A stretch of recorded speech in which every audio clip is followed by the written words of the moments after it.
Selamat pagi, shalom kekasih-kekasih Tuhan. Renungan singkat firman Tuhan pada pagi hari ini adalah jangan berhenti mencari Allah. Puji Tuhan, kita membaca kitab Mazmur 14 ayat yang kedua. Tuhan memandang ke bawah dari surga kepada anak-anak manusia untuk melihat apakah ada yang berakal budi dan yang mencari Allah. Amin. Firman Allah ini masih berlaku sampai sekarang. Dari surga, Allah itu melihat ke dunia ini kepada kira-kira 7 miliar manusia. Adakah dari antara orang-orang yang jumlahnya 7 miliar ini yang berakal budi dan mencari Allah? Bukan hanya berakal budi, tetapi mencari Allah. Orang yang berakal budi itu adalah orang yang mau mencari Allah tanpa berhenti. Dan kalau Allah menemukannya, maka orang itu akan dibawa oleh Allah, oleh Bapa kepada Yesus Kristus. Allah punya cara-cara tersendiri untuk membawa seseorang itu dimanapun dia berada kepada Yesus Kristus. Karena Allah adalah Allah yang sangat menghargai orang-orang yang mencari dia. Dan dia akan mempertemukan dengan Yesus Kristus. Puji nama Tuhan, sebab Yesus Kristus itu adalah Allah yang menjadi manusia. Dia 100% Allah, dia 100% manusia. Kita membaca kitab Injil Yohanes pasal yang ke-6 ayat yang ke-44 dan 45 sebagai berikut. Inilah kata-kata yang disampaikan oleh Tuhan Yesus. Tidak ada seorang pun yang dapat datang kepadaku jikalau ia tidak ditarik oleh Bapa yang mengutus aku, dan ia akan kubangkitkan pada akhir zaman. 45, ada tertulis dalam kitab nabi-nabi, dan mereka semua akan diajar oleh Allah. Dan setiap orang yang telah mendengar dan menerima pengajaran dari Bapa datang kepadaku. Ya, puji Tuhan.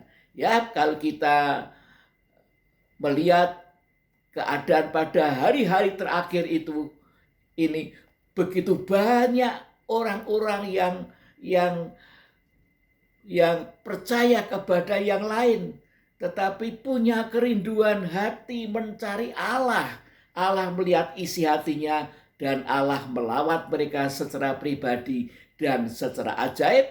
Allah Bapa mempertemukannya dengan Yesus Kristus sehingga dia menjadi anak Tuhan yang setia dan mengasihi Tuhan.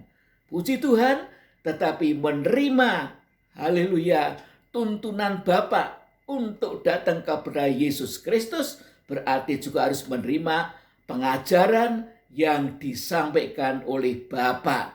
Ayat yang ke-45 tadi mengatakan, ada tertulis dalam kitab nabi-nabi, dan mereka semua akan diajar oleh Allah, dan setiap orang yang telah mendengar dan menerima pengajaran dari Bapa datang kepadaku, datang kepada Yesus. Jadi haleluya, Allah itu bukan hanya memperkenalkan kita kepada Yesus Kristus sebagai Tuhan dan Juru Selamat, tetapi Allah itu mau mengajar kita dengan ajaran dari Allah sendiri, dari Bapa surgawi. Sebab itu jangan sampai kita ini mengecilkan pengajaran firman Allah. Jangan sampai kita ini meremehkan dan meninggalkan pengajaran. Sebab kalau kita meninggalkan pengajaran, itu sama artinya kemudian kita menolak untuk terus percaya kepada Yesus Kristus. Puji Tuhan, inilah anugerah Allah yang luar biasa. Pada hari-hari terakhir ini, Allah memang menyembunyikan kebenarannya kebenaran firman. Sebab Allah itu mencari siapa yang sungguh-sungguh punya hati yang merindukan, mencari kebenaran, barulah dia yang akan dilawat oleh Roh Kudus, dicelekkan mata rohaninya, mengenal Kristus, dan diberi kemampuan oleh Roh Kudus untuk bisa mengerti firman Allah, untuk bisa menyimpan dalam hatinya dan bahkan melakukannya. Puji Tuhan, Tuhan memberkati kita semua. Haleluya, dengan anugerahnya yang berlimpah-limpah pada hari-hari terakhir ini. Jangan sampai menolak anugerah Allah nanti binasa. Kalau kita menerima Yesus dengan benar setiap padanya, maka kita akan menerima hidup yang kekal. Dan ketika orang-orang benar dibangkitkan dari kematian, kita juga akan dibangkitkan dari kematian dengan mengenakan tubuh kemuliaan yang kekal. Puji Tuhan, dan mewarisi kerajaan 1000 tahun, serta langit yang baru dan bumi yang baru, Yerusalem yang baru. Sekian renungan singkat firman Allah. Mari kita berdoa. Bapa yang di surga, terima kasih untuk firman-Mu ya Tuhan. Roh Kudus-Mu mengingatkan kami agar kami jangan berhenti mencari Allah, jangan berhenti mencari firman-Nya, jangan berhenti mencari hadirat-Nya ya Tuhan. Oh haleluya, kuatkan kami walaupun banyak rintangan di hadapan kami, tapi kami mau tetap setia, bertekun, berdoa, mencari Tuhan dengan segenap hati, dengan segenap jiwa, dan mengasihi Tuhan makin bertambah-tambah. Terima kasih Tuhan untuk anugerah-Mu yang besar ini. Dalam nama Tuhan Yesus hamba-Mu berdoa dan mengucap syukur. Haleluya. Amin. Terima kasih untuk perhatian Bapak Ibu Saudara sekalian. Tuhan Yesus memberkati.